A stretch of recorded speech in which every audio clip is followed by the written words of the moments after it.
കൊല്ലം അഞ്ചലിൽ 80 gram MDMA-യുമായി രണ്ടുപേരെ police പിടികൂടി. അഞ്ചൽ സ്വദേശികളായ ഷിജു, സാജൻ എന്നിവരാണ് അഞ്ചൽ പോലീസിന്റെയും ഡാൻസാഫിന്റെയും പിടിയിലായത്.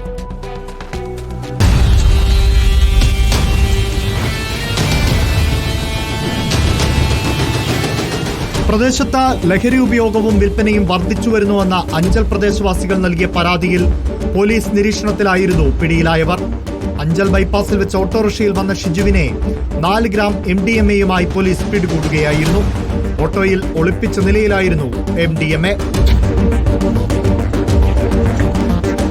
ഷിജുവിനെ ചോദ്യം ചെയ്തതിന്റെ അടിസ്ഥാനത്തിൽ സുഹൃത്തായ സാജന്റെ പക്കലും ലഹരിയുണ്ടെന്ന വിവരം ലഭിച്ചു. തുടർന്ന് സാജന്റെ വീട്ടിൽ നടത്തിയ പരിശോധനയിൽ 76 ഗ്രാം MDMA കണ്ടെടുത്തു.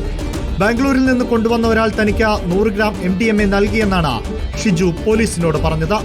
അഞ്ചലിലെ ഓട്ടോ ഡ്രൈവറും കോൺഗ്രസ് പ്രവർത്തകനുമാണ് ഷിജു.